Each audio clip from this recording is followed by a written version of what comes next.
Welcome to the MordorBBS Podcast. Visit us at www.MordorBBS.com for pop culture news, views, and information. Be the first on your block to simply walk into Mordor. Your hosts for this podcast are Signal and Gameplay Jenny.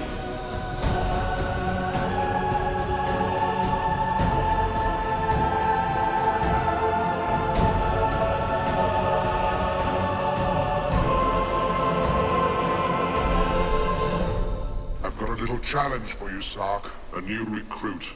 He's a tough case, but I want him treated in the usual manner.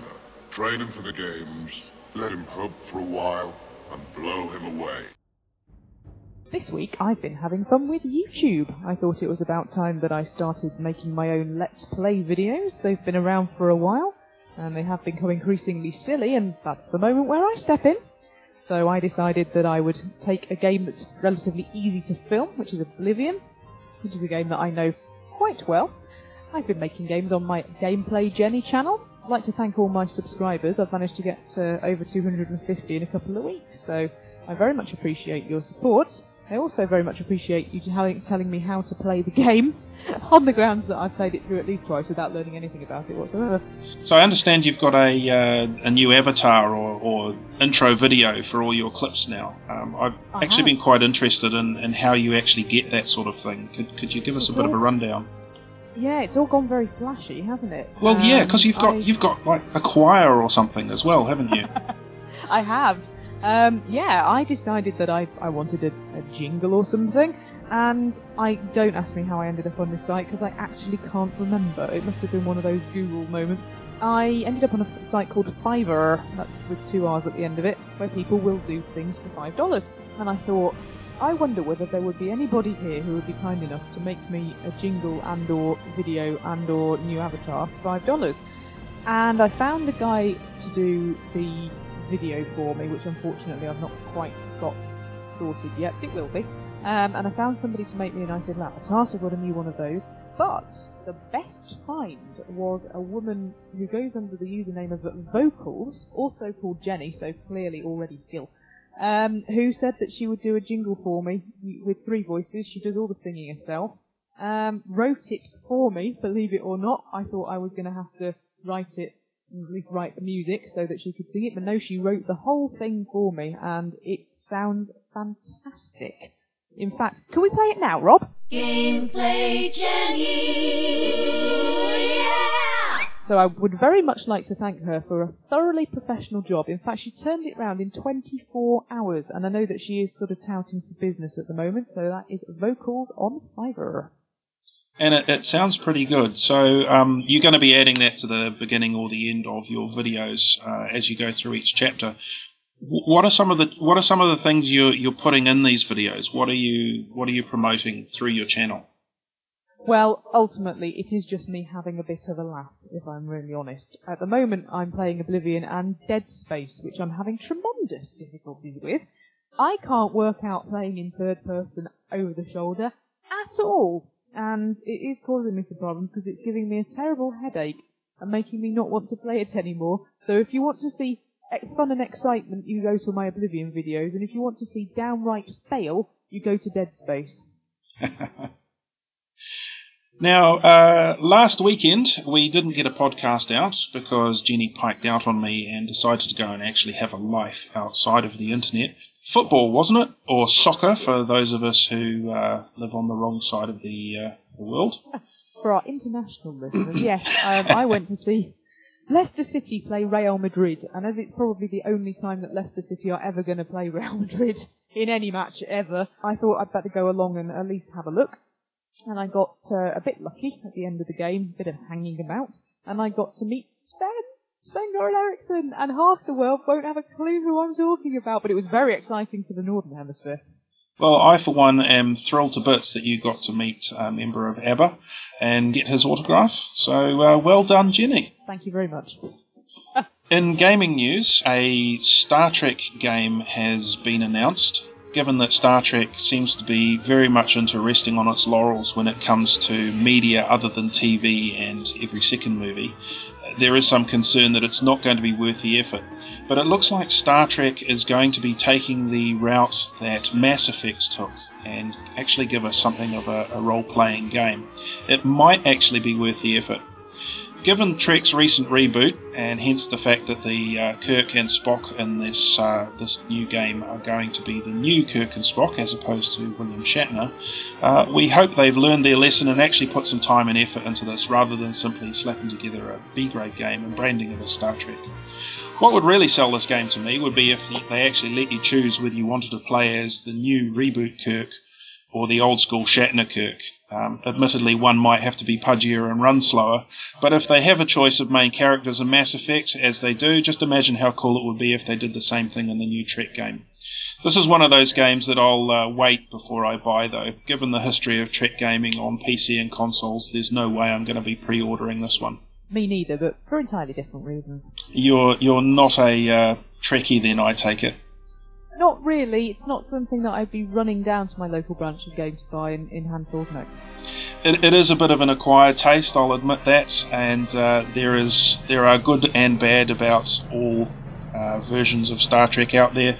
I'm a colossal Trek nerd, so it's something that I'll be watching with some interest. I've discovered that I'm just not very good with space. I'm just not very good at space games of any description. We were talking about Elite, I don't play that. Star Trek, I don't play those. Star Wars, I don't like it. Anything involving space just seems to not really agree with me, and I don't know why.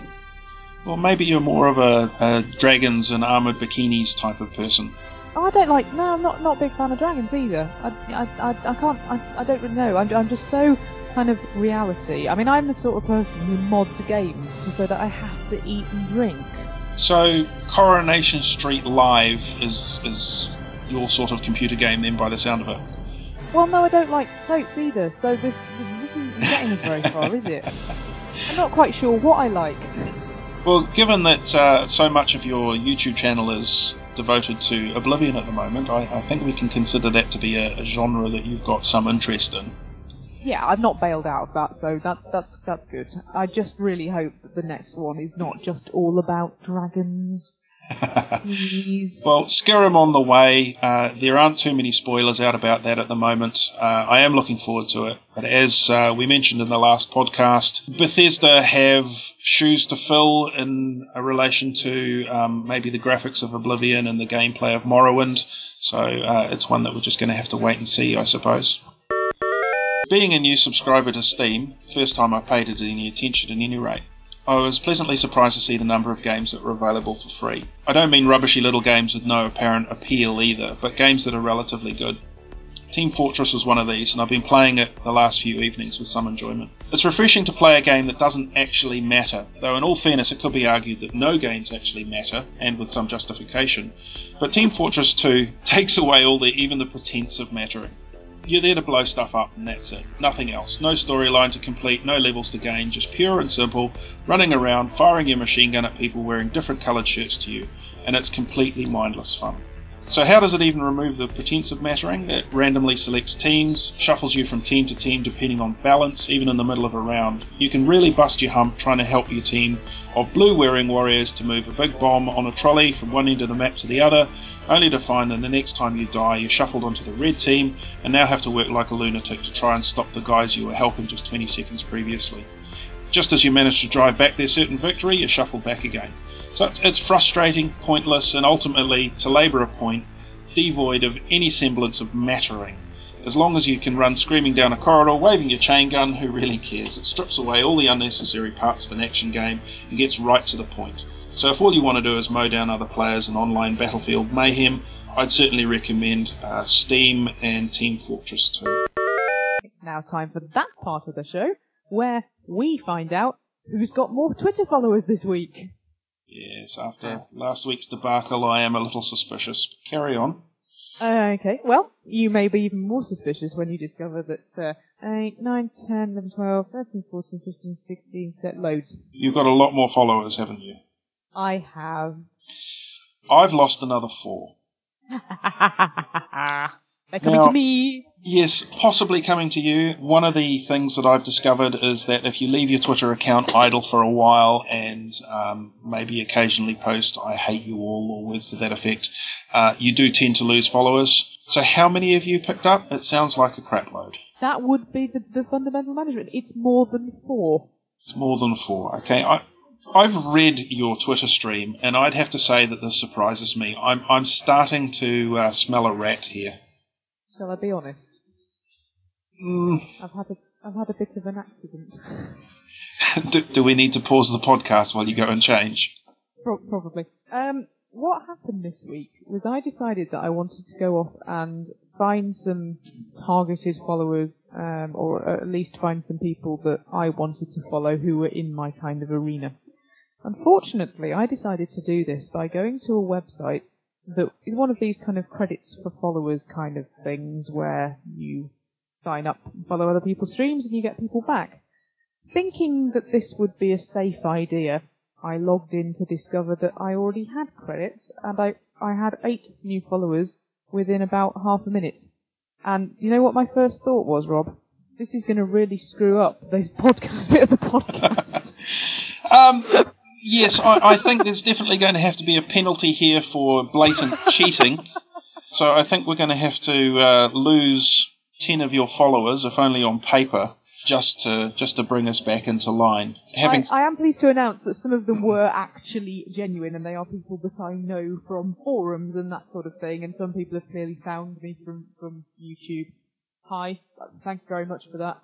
However, I will happily admit that the likelihood of my channel being followed by the Shakira fan club, and indeed the Lady Gaga fan club, is small. I was particularly suspicious of the man who, when I signed up to his channel because he was a fitness and well-being psychologist, immediately followed me and sent me a direct message asking me whether I wanted to distribute Herbalife.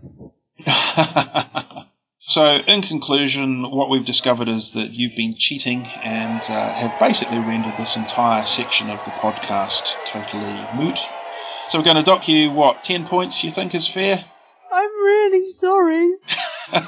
So 10 points, maybe 15 for the whining, and we'll try again for next week. In tech news, a Australian company has come up with this rather interesting piece of kit that is likely to do away with polygons and revolutionise the way games are played and made. Instead of using polygons, it uses tiny dots or atoms. Millions and millions of them per square inch gaming wise. Won't go into the details or the numbers, as if you look on YouTube, there's a video, search for unlimited detail. This video will explain it all. The overall design of the video is nothing to really write home about, but it's pretty breathtaking when you consider exactly what this thing could possibly do. If it catches on in the mainstream, we could end up with games that are just leaps ahead of what we're getting at the moment, requiring significantly less processing power. It really could change the industry.